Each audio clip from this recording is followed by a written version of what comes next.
sa ating lahat, pakinggan nyo dalawang panig ukol sa migrasyon ating tatalakayin dito. Ito ba'y kayamanan sa ating bayan o isang hamon lamang? Ang sagot ay sa talino ng magkatunggali, hahanapin natin ngayon. Ako'y naniniwala, migrasyon ay biyaya. Pagbuklod ng kultura, kaalaman na dadaragdagan pa ang ating OFWs, bayaning ng lahi. Padalanin ng dolyar, ekonomiya'y umaani. Ngunit, di ba ito'y nagdulot lamang ng lumbay? Pamilyang nalalayo, luhay umaapaw sa buhay. Brain drain ang resulta na sa halip ay lumilipat ang isang nag-migrate. Bayan, sabi nila bayan na ang unahin, pero ang ginawa ng nagmamigrate, ang bayang kanilang namigratan ay siyang umuunlad. Ngunit, kung walang oportunidad dito sa bayan, migrasyon ang sagot upang masigurado ang kinabukasan. Sa kanilang pagbabalik, kaalaman ay dala, lalo pangaangat ang ating bansa.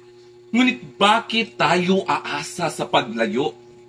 Hindi ba't mas mainam kung ating gobyerno, ang kanilang pamumuno ay mas uunahin ang kapakanan ng mga taong nagmamigrate? Dahil ang pagyaman sa ating lupa, industrial kalakal, anang di na kailangang pumunta ng mga tao doon sa ibang bansa upang magtrabaho. Heto na nga at parehong maganda ang kanilang punto. Migrasyon ba'y kayamanan o hamon sa mundo? Mga tagapakinig, kayo ang husga.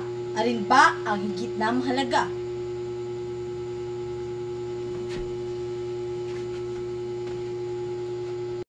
Alin ba ang higit na mahalaga? Ay, ngulag! Ang katawa naman noon. Heto na nga at parehong maganda ang kanilang punto. Migrasyon ba'y kayamanan o hamon sa mundo? Mga tagapakinig, kayo ang husga. Alin ba ang higit na mahalaga?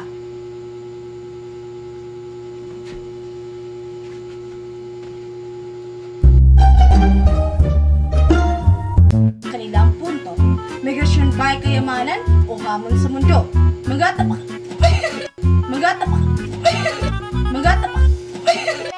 Kayo ang husga. Alin ba ang higit na mahalaga? Ay, ngulag! Ang katawa naman.